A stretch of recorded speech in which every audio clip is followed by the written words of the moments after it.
Welcome, everyone. My name is Sarah Friar. I'm the co-founder of Ladies Who Launch, and I'm so delighted that you've chosen to spend a short period of your afternoon with us. Just in the PSAs to start us all off, closed captioning is on to provide accessibility. So if you need it and would like to have it, just click on the CC button at the bottom of your screen. So with that, that's my last kind of PSA. We're going to dive straight in. If you're new to the Ladies Who Launch community, we're a nonprofit organization that supports women and non-binary business owners and entrepreneurs to scale and sustain your amazing businesses. We provide inspiration, education, funding, and critical networking and community, all for free. So come on in. This is where the water is truly warm. Today, we're pleased to bring this webinar to our growing community, as we know new customer acquisition has historically and continues to be a major challenge given the quickly evolving consumer landscape. In fact, I was reading a Wall Street Journal article this morning talking all about the woes for small businesses right now of managing inflation, managing supply chain challenges. So who better to be talking to than the company that probably does this best in the world in terms of how to go work with a company like this, but also how to do it incredibly well.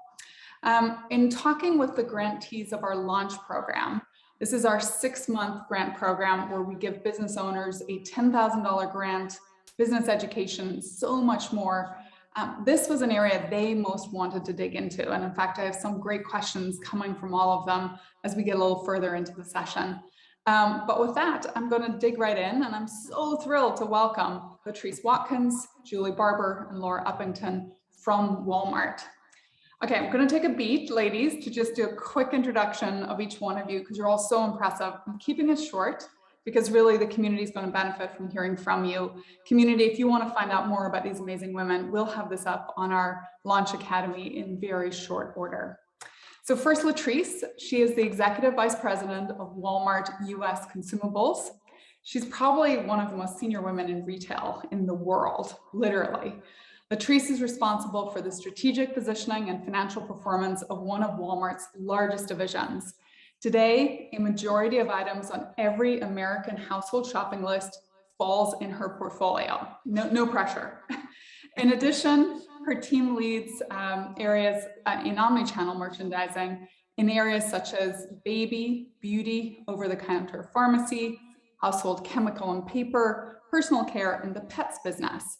She's won so many professional and public service accolades that I cannot even begin to list them all, but a few include the Madam C.J. Walker Award for Excellence in Diversity, Equity, and Inclusion, the Mass Market Retailer's Most Influential Women in Retail, and she was named to Fortune magazine's One to Watch list. I actually think they got that wrong. She's not just one to watch, she is the list. We want more women like this.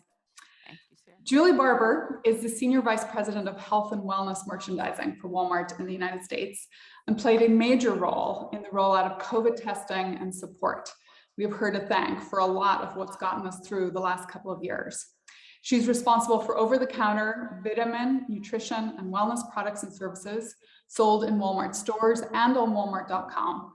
She's been with the company for over 15 years and held roles at Walmart Services, as well as several merchandising roles, including fresh, frozen poultry, and snacks, where she led large growth of healthy snacks. Thank you. I need that for my teens. She has also been named one of MMR's most influential women in retailing and named Merchant of the Year by Drug Chain News. Go, go, go, Julie. Finally, Laura Uppington is the Vice President, Omni Merchandising of Baby Hardlines, responsible for baby gear, toys, and nursery categories for Walmart stores and Walmart.com. Really, what I loved about Lauren's background when we thought about this call, she's also a former entrepreneur. She actually walked in your shoes not that long ago. She was the co-founder of fabkids.com, a digitally native children's clothing company where she built the merchandising and product development organization. So with that, pause for a second. This is quite a group that you've got in front of you. So let me dive straight in. We're going to take the first 10 minutes of this webinar to talk about some myth busting, in particular how you partner with big box retailers. So Latriece, before we get into all that nitty gritty of wholesale and omni-channel and so on, start me with that myth busting. So you and I, when we spoke, you talked about some of the common myths out there that inhibit partnerships, either starting, getting off the ground with big box retailers. What are some of the most common misperceptions that you hear small businesses, maybe women in particular, talking about? And how would you start to rebut some of that? Sure. Thank you, Sarah. We're excited to be here. I'll speak for all of us. It's very exciting, and we couldn't think of a better way to use our time or to spend our time today. So thank you all for having us. I want to share some examples specific to Walmart and then others that are for retail or supply chain in general. Oftentimes, people believe that in order to go into mass retail or very large retail, that you have to launch everywhere. So in every Walmart store in America in order to be successful. And that couldn't be further from the truth. Also, people assume there's one size that fits all. And that's also not true. For example, there are places in America where we sell craft beers that are specific to that geography and regional items that are very, very customer focused on a region and a specific brand that resonates with the customer. As an Omni retailer, we have so many different avenues available to suppliers of all sizes. I would encourage anyone looking to launch at mass retail to start with what resources and programs are available to support you. And then ask whether there are funding programs for inventory or diversity programs. And then learn about the culture of the company. Are they aligned with who you are and who you want to be, what you want to achieve? Because all of those things matter. And maybe I didn't put them in the right order because maybe you start with culture of the company, figure out if you're aligned to them, and then click down to the other questions. But I think what's most true is there's not one size fits all. You don't have to go everywhere to be relevant somewhere because at the heart of what you're trying to achieve is a solution for a customer. I love that. I actually love that you started with culture too, because in any partnership, you've got to have that meeting of the minds, that kind of moment of trust. Julie, someone who's been in food, health, wellness, over-the-counter spaces, right? These are kind of broad categories. What are some of the biggest myths that you think need dispelling? Yeah, Sarah, I think for me, when I meet with suppliers or potential suppliers, I always afraid like that they think the supplier doesn't know what to ask. They do know what to ask, but they're afraid to ask. And I think there's an opportunity to say, hey, any question that you're concerned about, ask. We're all human, whether we are huge like Walmart, we're a smaller retailer. And so if you ask the questions, I think it's going to help ease your mind because I think the answers you get back are really going to be answers that will help you as you kind of think through this whole process. Walmart, particularly, we want our customers to have the best products and price, and we can actually really help small businesses and entrepreneurs be successful while doing this. Perhaps, when you think through how to get started, you don't have to be in every store, right? I know examples that I've had in my career are we'll be with a group of potential, people that want to come into retail, and they're saying, hey, we have a supply chain, but we only think we can go into 100 stores, 500 stores. I think that's a great way to really get started. We can crawl, we can walk, we can run. And I think across there's opportunities. Do we want to be in store, just online, 3P? And I think asking those questions, you're really going to get answers that say, there is an opportunity at every retailer for me to somehow be in a place where I can get for the customer. And is it okay to say you don't know? Because retail to me is full of TLAs, three-letter acronyms, and sometimes not even three letters, like 1P, 3P, and so on. How do Yeah. you kind of, if you're that smaller I business, you're getting going?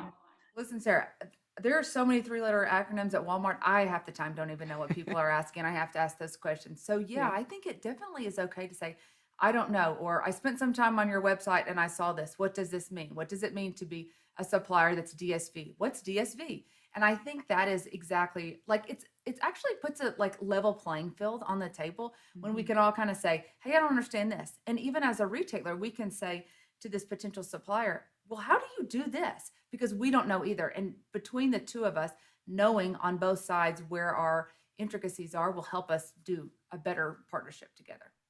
Sounds good. I'm just going to take a quick beat because I see a few comments in the chat saying people are having problems seeing us and hearing us. Allison, there's no technical difficulty going on, is there? Okay.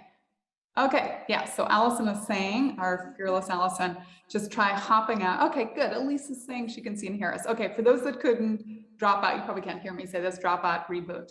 Okay, anyways, back to the work at hand. So Lauren, you actually were just like a lot of these women just a few years back. And when you think about Fab Kids, what do you wish you had known? And what would you totally dispel now as a myth? I think the biggest difference I've seen, having been in a small company and then being at Walmart, is both types of companies run fast and hard. But if you're from the outside coming in as a supplier or a small business, you know, your business is your passion. It is what you wake up every day. You eat, drink, and breathe that business. And when you're engaging with a retailer, you're going to be one of many. So I think the advice I would give is to be patient with a retailer like Walmart, because you're one of many suppliers contacting them or meeting with them. And because of that, because someone like, you know, Julie, who's interviewing suppliers, is meeting with dozens of suppliers a week, it's even more important that as a small supplier, your message is super sharp. Your elevator pitch, if you will, is, you know, very clear. And every time you communicate or interact with the retailer, you're being very sharp and really succinct. I can't tell you how many emails I get that I know it's a passion project and it's paragraphs worth of information, but we really want you to hear and be ready to talk to your three main points, and also to tell us a story that's repeatable so we can remember, you know, a week later when we're thinking about new suppliers that we're interested in, we can remember your story and it's very repeatable. And therefore we can go to someone like Latriece and say, Latriece, I have a new supplier. Let me tell you their story. So again, speed. Big companies move just as fast. There are just a lot more pieces. And so be very succinct in your messaging and very direct at what you want. I love that. And I love the point about the story. Humans always remember stories more so than numbers and all the facts. They will get back to you on your facts and your numbers as they have interest, but they need a hook. So, you know, bring that amazing story. So we're going to segue into talking about Walmart Wholesale. And in fact, the first question is coming from Elise Lindbergh, who's with a company called Brand Pride. And talk about someone who really knows how to story tell. The thing I remember most about Elise is her saying, hey, there's this whole community out here of LGBTQ+, and when things like Pride come around, we don't make any money out of it. So I started a company around this.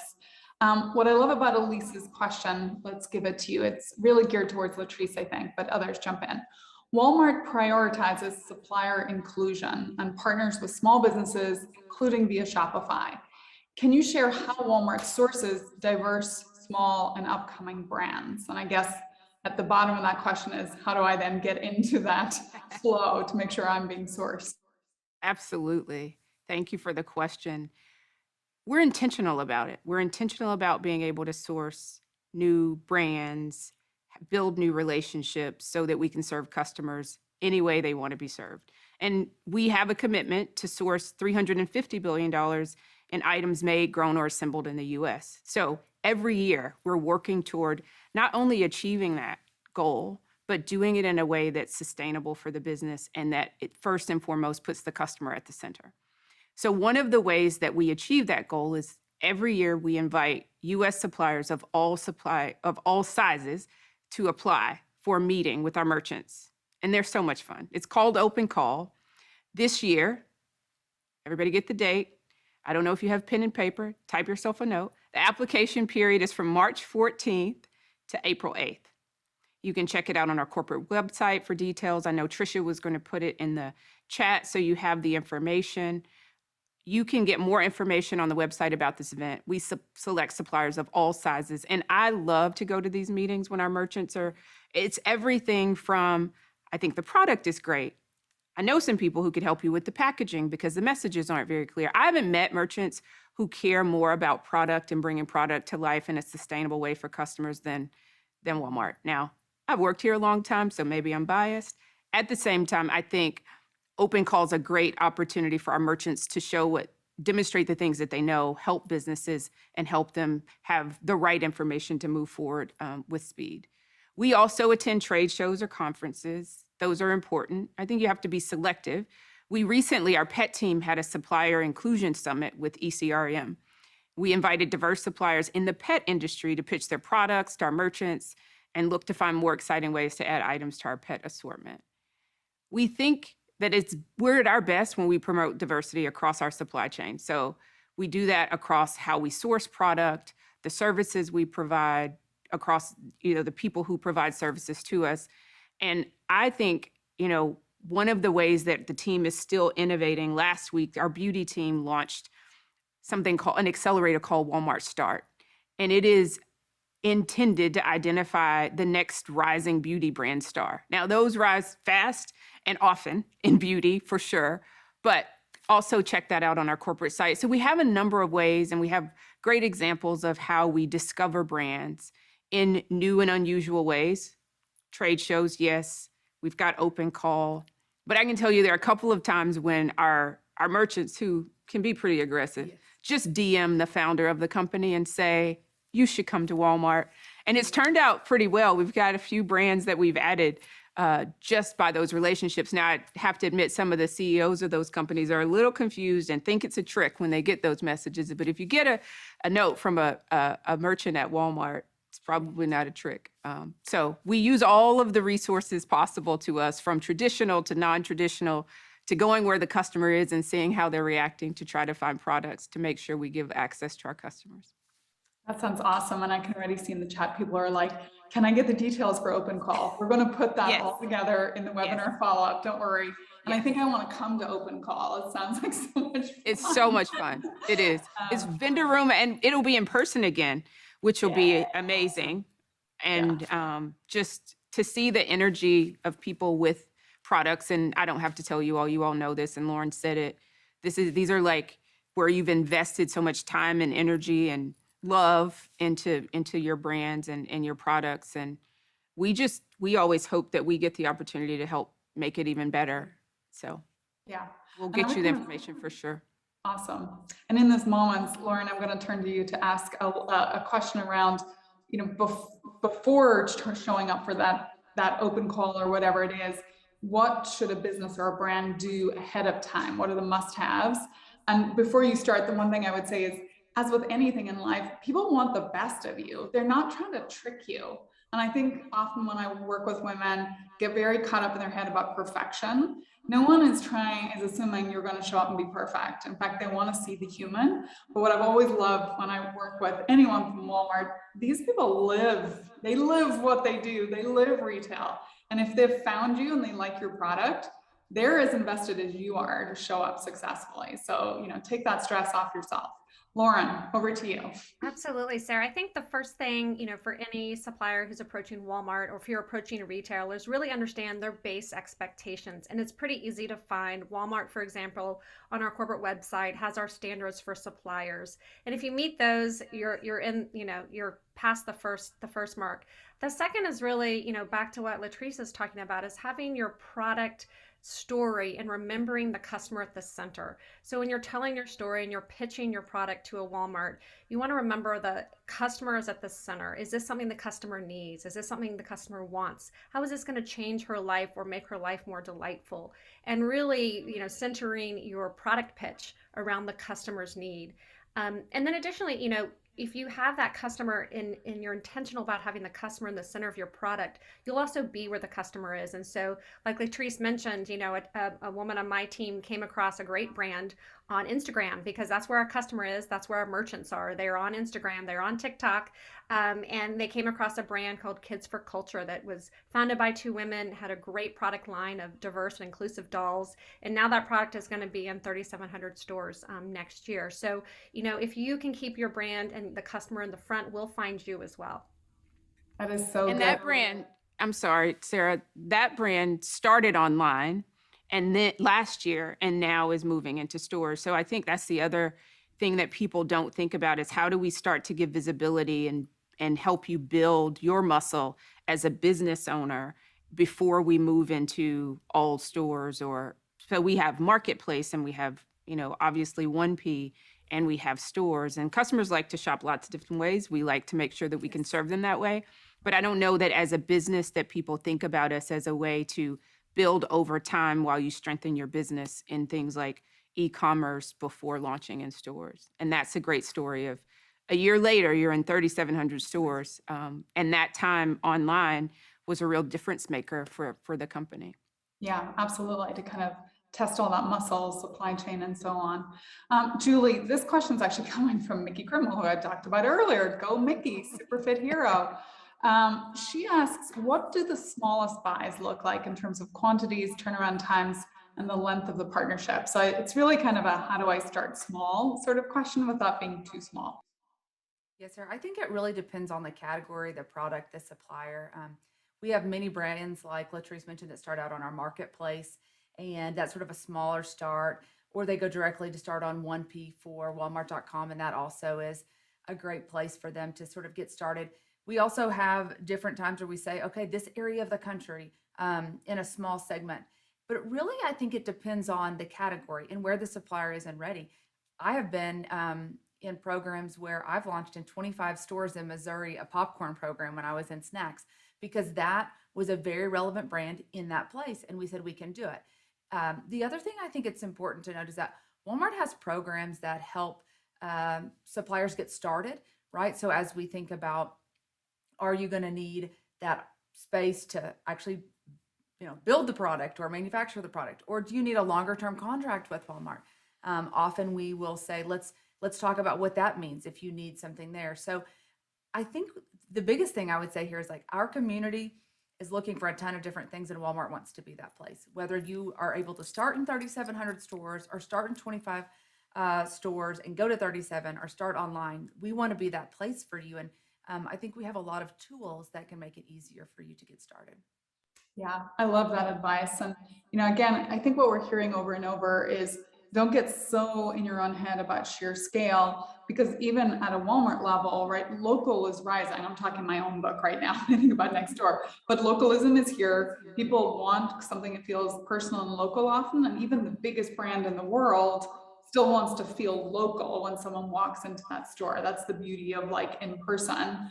E-com can be a little different because you can still feel like you're getting that personal touch, but could be coming from anywhere all over the world, in fact. Lauren, a lot of our, talking to our launch program recipients, the big struggle has been customer acquisition over the last year, right? So many reasons for that. Some of it is if you were bricks and mortar, people couldn't walk into your store. Algorithms have been changing, right? We've all seen all the news about iOS 15 and the impact, say, a Facebook platform. And of course, there's just been the consumer landscape changes all the time, how people buy what they want to buy. So give us a little bit of words of wisdom on what you're thinking about in terms of the cost of customer acquisition, what you see going on.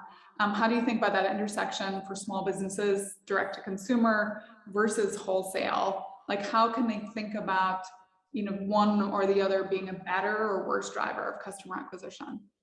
It's a great question, Sarah. When people ask me, what do I wish I had known before I founded a company? I wish I had understood, and I understand well now, the cost of acquiring customers. You can have an amazing product, an amazing value proposition, and you need to get people in the door. And whether that's physically in the door, and that's where your shop is located in a neighborhood, or if it's online or it's in a bigger retailer, really understanding what is it costing you to get every customer. And then think about how can you maximize the number of customers you're getting. And that's where working, directly with a retailer like Walmart in the wholesale market can really give you that leverage. So direct to consumer, if you have your own website, you're building your brand reputation, maybe you're acquiring customers there or through social, but it's going to cost and take time to gain customers and get traffic to your site. The advantage of also at the same time or in addition to is working with a retailer. The retailer has the traffic for you. They've already acquired at Walmart, the 4,000 stores, we've already acquired the traffic. We've already paid for those customers, and putting your brand in front of those customers can really accelerate your growth and really help you acquire customers without having to outlay cash, which we know is so critical. And so that's what I think is the advantage of going with a hybrid model of building your brand reputation, your presence online, but also working with a wholesaler and a big retailer or a small retailer in your neighborhood. Yeah, absolutely.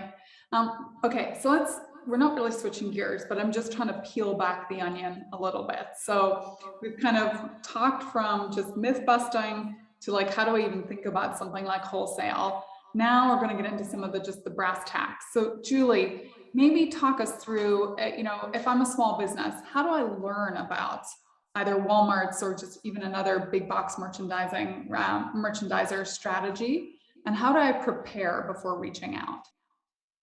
Yeah, so that's a great question. I think I think doing your research is so important. There's so much out there that you can find out. Reading on the company's website, earnings reports, that's going to provide insight into the company's strategies, their areas of focus, and what they're talking about as priorities and areas for expansion. I think books written on the company, for example, at Walmart, we have the Made in America book by our founder, Sam Walton, and it shares so much important information just on our overall culture and how we serve customers.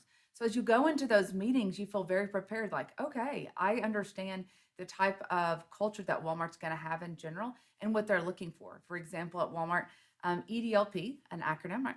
Everyday low prices is really important. So how do we ensure that we have the right price for the customer, and they'll understand why that's important to us and how we help the customer and the community out in that way. So I think that research can be really key before you go into those meetings. Yeah, I totally agree. And like often people, I think, get very nervous about things like company filings, but sec.gov, type in their name, you'll get the whole list of like 8K, 10K, 13F, and so on. Look for the big ones, anything with a 10, 10K, 10Q. Those are your friends. Highly recommend the 10K option and just go read. And some of it's like watching paint dry because it's so dry because it's written for the finance people, and that used to be me, so I can say that. But there's a whole chunk of it that's often really good. And then on the website, there's always great, even investor presentations. If you go to the IR section, I think those are worth their weight. And of course, we live in a world of video, so you can really see people talk. I bet if you go search these three women, you're going to hit on just amazing, real video. So you'll hear them talk about everything they're interested in. Sarah, I think it's an interesting point. I don't think people realize how many entrepreneurs there are at Walmart. So when Julie's talking about go read the financial statements, if you think we don't read the financial statements of people who supply to us, yes, you're wrong. It's where people tell you the story of what matters most to them, and where you find whether if you've been working with them, whether you're aligned and you're clear and your strategies match what we say versus what we do, and how we start to talk about the future. I think it's important, no matter where you work, no matter what size your company is, to know how a company that you're working with is talking about themselves and talking about their future. And we're entrepreneurs at heart here. We are always trying to find the right things that give our customers the best access to products, whether it's in health or baby or across the other categories we have. But we need to know if our suppliers' actions are matching what they say. And so I don't want anybody to take for granted this point that Julie's making and say we do the same things, even in the businesses that we run. Yeah, Latriece, I spend a lot of time on my suppliers' websites, looking at new product, researching them, who the leaders of their company are that I have to work with, because we are also, we're in a position of really wanting to get in the door with you all too. So I think it's sort of a similar thing that maybe we don't, as an entrepreneur, you might not think, oh, well, Walmart can get whoever they want. Actually, we want your small businesses to come to us. We often have times where Latriece and I are really speaking with suppliers, founders saying, hey, will you come to us? And so we spend a lot of time on that. I think it's really important to just better know your supplier and for you guys to better know your retailers.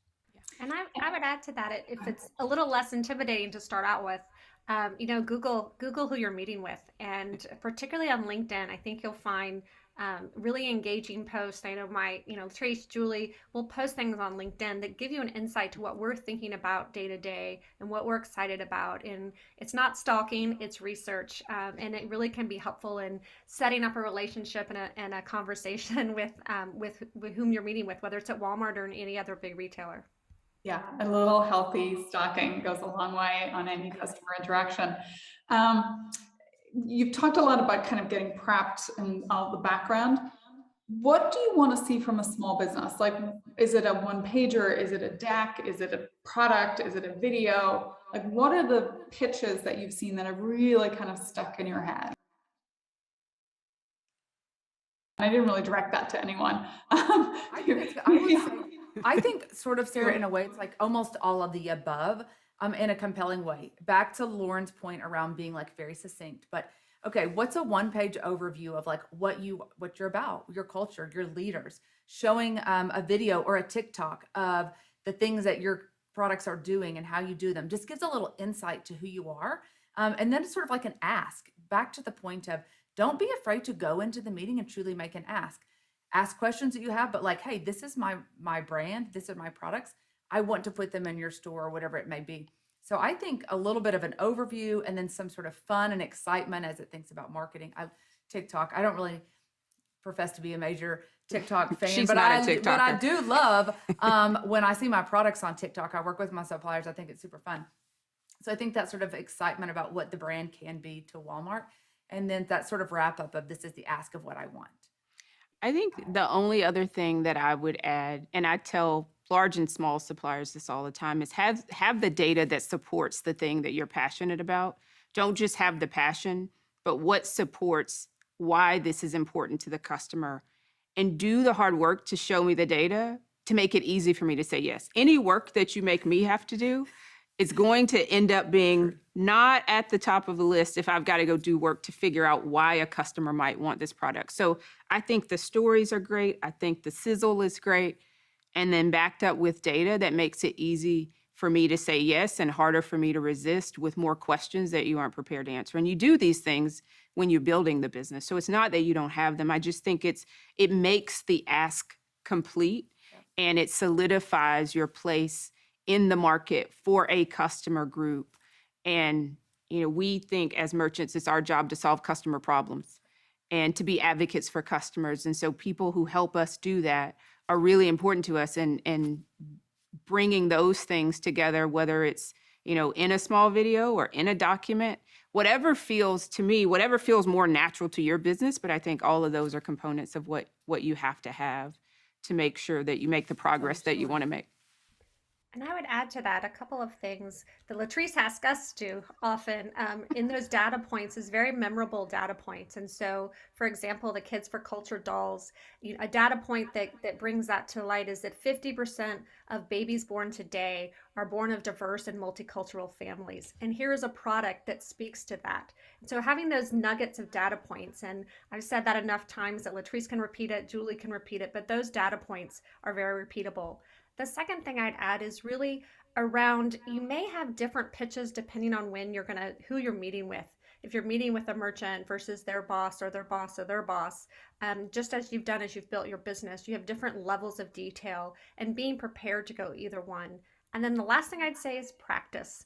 Just like any type of pitch you're having, practice is really important. And you can tell if you've practiced your story or you've told it a lot. It comes more naturally, it's authentic, you have a great conversation, and it builds confidence with a retailer that you know what you're talking about. Yeah, I love that. I have been pushing it out to my company, a book that I saw recommended called Making Numbers Count. But really the whole story is, how do you create a story around numbers? Like sadly, one of the examples they use is the fact that there's more men named James who are CEOs of the Fortune 500 than there are women who are CEOs of the Fortune 500. I mean, that is such a profound little gem. You'll all remember it. If I were to ask you like in a week from now, you might be like James or Joe or John, but you will remember that there's more men of one name than there are women. And that's the little trigger moment. Like, I will remember when you talk about Kids for Culture, that exact point that you just made, Lauren. So find those stories. Yep. Latriece, I want to stay with you. This is a question that came in actually from two of our launch programmers. So Lucrecia, who has an amazing brand called Butter Love. She's based out of St. Louis. And then Michelle Pusateri, who has Nana Joe's Granola. We just put it actually in the United Lounge here in San Francisco. Another good way to think about a type of wholesale. Mm-hmm. But they're both asking about what are some of the best practices you've seen small businesses employ to successfully build the infrastructure needed to produce on a larger scale? And how does Walmart work with small businesses to help offset or pay forward the costs required to produce at larger scale? And I actually noticed that Michelle even put in the side comments, she asked specifically about, for CPG brands, is there a grant or a loan program for compliance upgrades? So kind of broad to then a very narrow ask. Yeah, I think the interesting thing is we've heard from suppliers, small to medium size, as we've tried to bring all of these businesses into Walmart, loud and clear, that there is a real challenge when it comes to cash flow, especially if you think about going into 3,700 stores, how much inventory that is. And so we have programs that support your ability to gain access to working capital. And so we're working with C2FO to provide an expanded early payment program that provides suppliers with convenient, consistent access to reliable funding sources. So that's the first thing. And then building on that, the new option that we launched with a goal of making access to working capital affordable and transparent with more equitable offering for qualified, diverse, and minority-owned suppliers with faster payments from us at our lowest rate. Now, we've launched these programs and we've got a lot of successes, but at the end of the day, I think the other thing is back to the very first point we made is ask. Ask what's available, talk about what you need, what timing you need on certain things to understand what could be possible, because there are a lot of these things outside of those programs that we didn't understand when we hadn't worked with as many small suppliers that we understand now.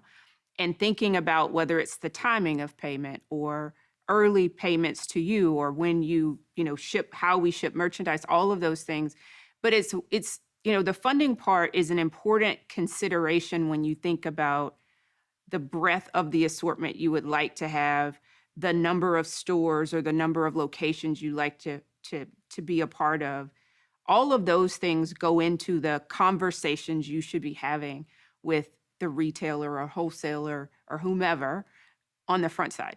You know what your capabilities are. You know what your capital position is today. You know what you want to achieve. Help them, let them help you build what that needs to look like based on what they have available and your goals, and never, ever feel like you get one shot. Yeah. The thing I love about Walmart, and I tell people this all the time, it is the greatest place to build your business over time because you don't have to go everywhere at once. Now, there are a lot of people who think that's the only way you can do it, but Julie's, 25 popcorn stores, could turn into popcorn stores in 50 stores and 100 stores. And you think about how much better you get at your supply chain and efficiency and building your own, wealth or capital, whatever you're trying to build. I think you get an opportunity to do that at Walmart. And we're not forcing an issue that requires you to be in places that you're not ready. And we actually will pull you back if you think you're more ready to be in more places than we think we can help you to be successful. Because that is ultimately the merchant's goal, is to make sure that not only do we get you launched, that we do it in a way that is sustainable, that we do it in a way that is has growth potential over time. It's not a one and done for us. Yeah. And I think that the merchants do a good job of communicating over time what's necessary, what changes we need to make, and those kinds of things to try to drive success. I'm not saying that everything works, by the way, because our stores aren't big enough for everything we've ever seen to always be there forever, never, never. But we're going to do our best to ensure that the customer gets what they need, that we're working with you in a right way to make sure you get the information you need to continue to make you successful over time. Cool. So I think what I'm hearing is just ask, ladies. And again, your success, Walmart or any retailer that you're going to work with, they are invested in you being successful. If you have a great product and then it just disappears off the shelf, that's a terrible customer experience for them. So they want to make sure that you can scale, particularly if it's you're scaling because your stuff is flying off the shelves.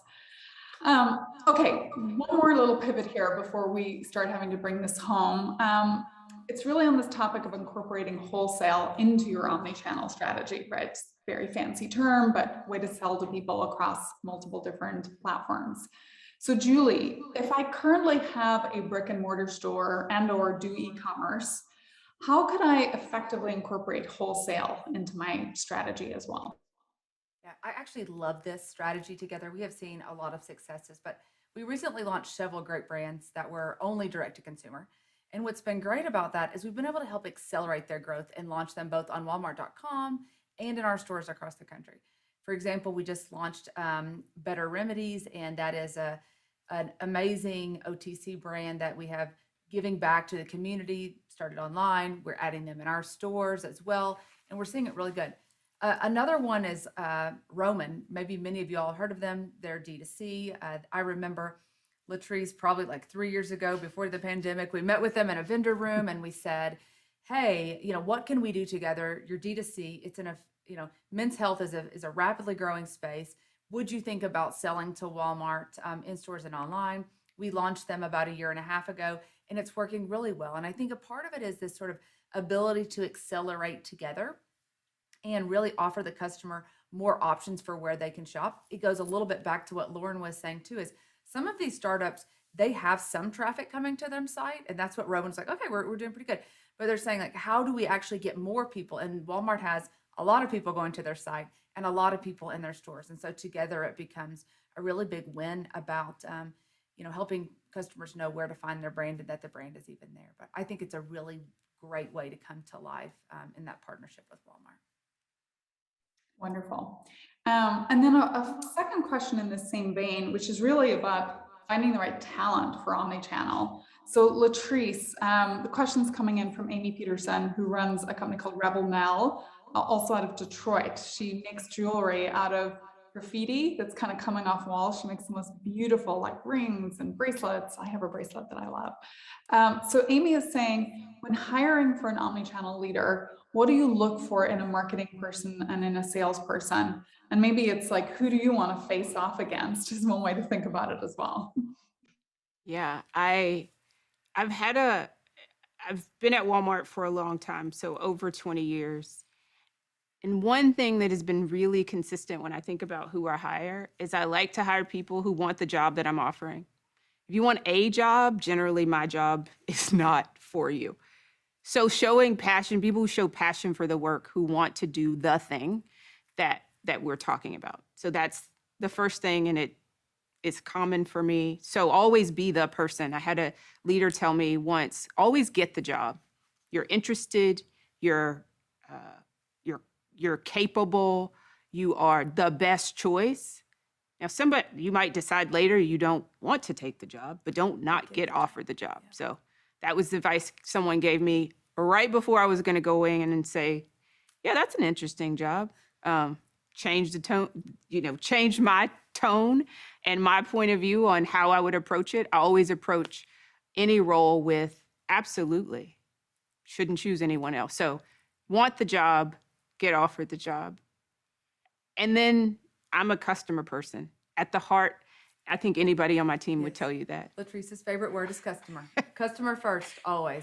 It's awesome. It's perfect. It's Walmart. We don't ever have any doubts about where I'm going to start. Not my team, not suppliers that I work with.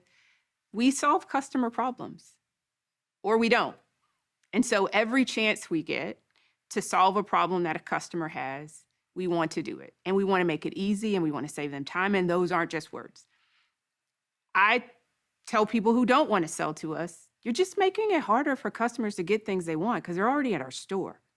They come to us. And so we should do everything we can to make it easy for them. So want the job, get offered the job, know that the customer is the most important person in the equation, and then have the strategies and the analytics and the data to acquire them and put them at the center of how you map your strategy so that you are most concerned with serving them in this business that's most important to you. And that's how, we spend more time together than we spend with our families, even on Zoom.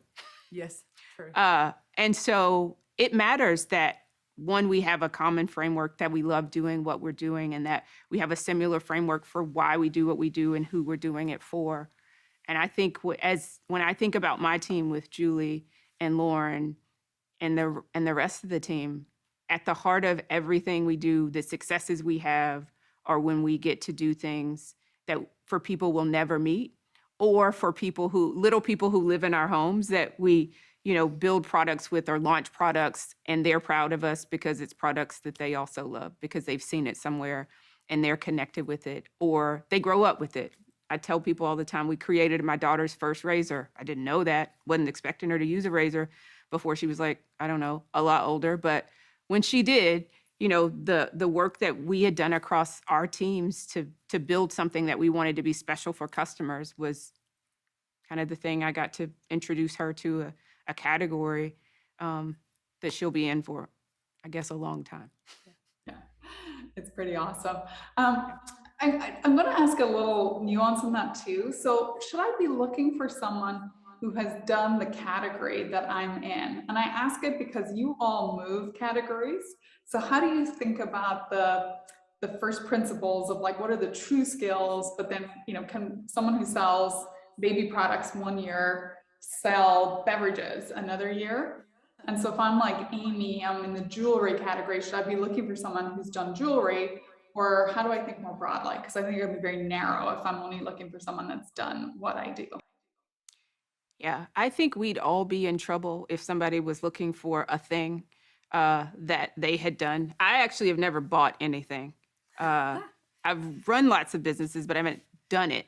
And I love that. I think when you look for people who have specifically done the thing that you're hiring for, you might lose, I think, probably because I'm one of these people, a little bit of the creativity and the vision and the experiences of having done something else. Because I can tell you, having run alcohol, I bring that experience to this job that has, you know, health and regulatory type issues or concerns, or, you know, big CPG companies. How I work with them in one category may be different or the same in another category. So I think experience and I'll say competency, but I'd say also competitiveness, like people who've done something well and are eager to continue to build. That's what I think about Lauren. I think you don't go from being an entrepreneur to working in, you know, the largest company there is if you're not competitive and going after trying to make sure that you're solving problems and that you're learning to solve them in a different way. Thank you, Latrice. I would add to that, you know, in a small company, every hire you have, every person you bring to your team is so precious because you don't get to hire a lot. And so every person you bring on has to not only add to the team, whether it's an experience or set of skills, but also be willing to grow and have a growth mindset. So the person that you hire to run your marketing or your social media, if they're a learner, a constant learner and competitive, they'll be willing to help out when it actually turns out the thing you need this month is you need someone to go out and visit trade shows and you don't have enough people. So when you're hiring, and especially in the early days, hire constant learners who are excited to take on something maybe they've never done, and they're willing to stretch and grow because you need them to, because every hire is so, so precious. That's great words of wisdom. I agree with that too. Someone who's hired a lot and often inside much smaller companies that then have grown. Yeah, I always say I hire smarts first, loyalty second, and experience more of a distant third. Partially because sometimes I can't get it, and often because I find too much experience limits your creativity, because you kind of have a mindset of like, well, this is what happens on day 247, and I want you to think really differently.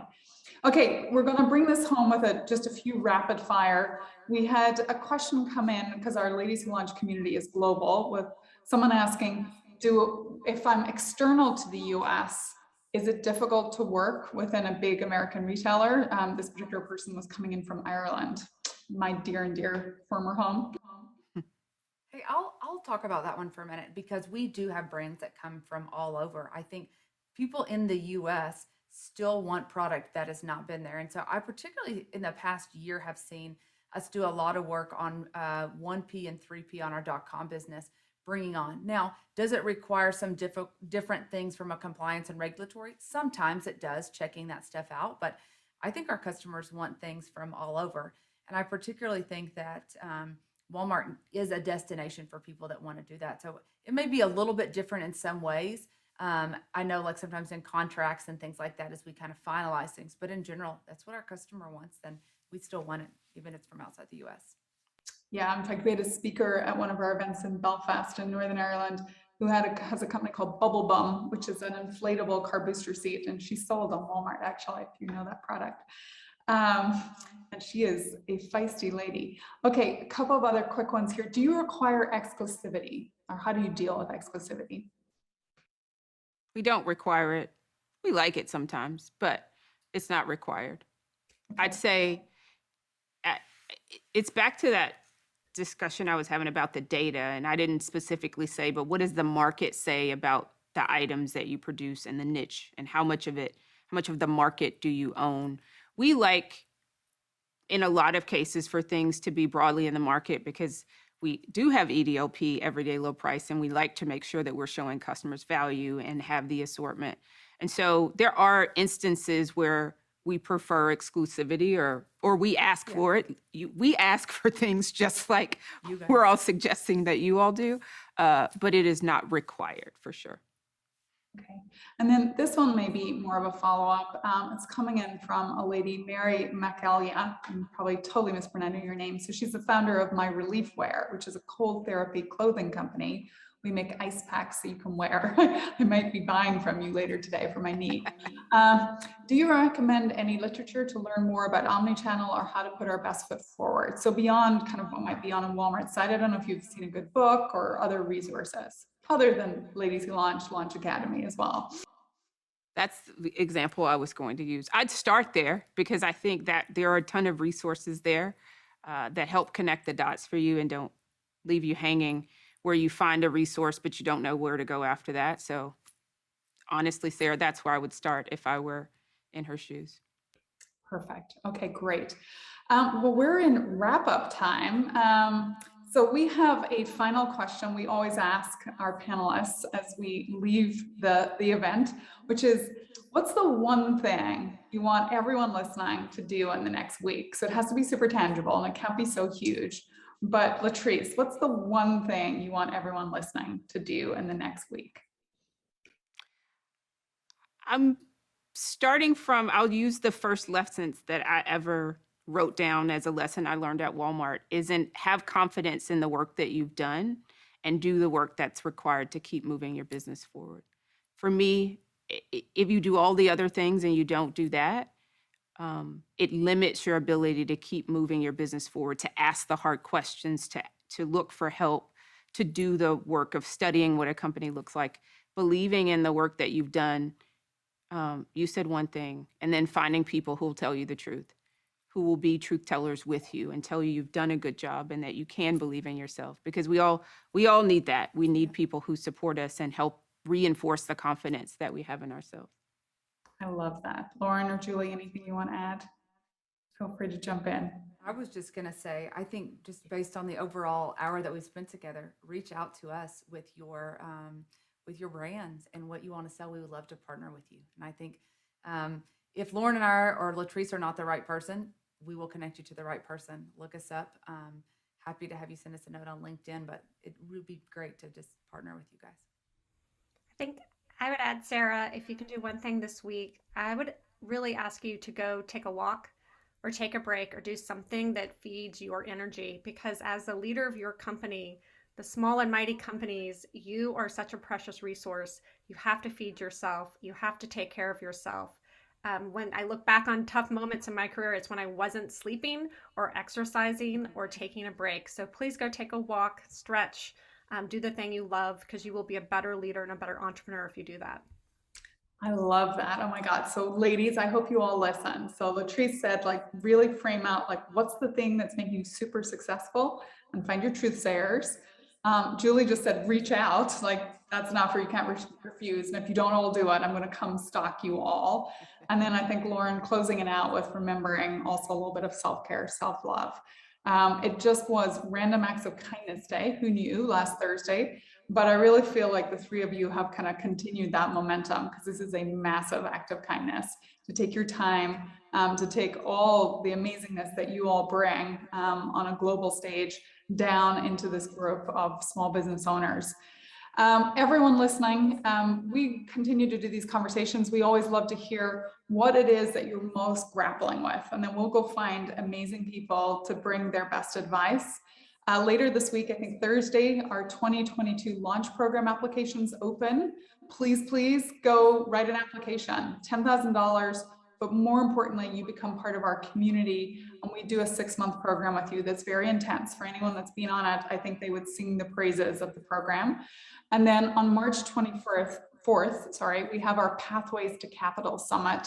Again, the thing we've heard from all of you is raising money is really, really hard. And we have a phenomenal group coming together. That's going to be an almost full day event. Trying to set it up time-wise to catch everyone from West Coast US, but all the way through to Europe. So hopefully you all can make it, but with everything, we'll record it and we'll pop it up on our site. So with that, thank you so much. Latriece, Julie, Lauren, you are all inspirational. I am so grateful that you took the time today.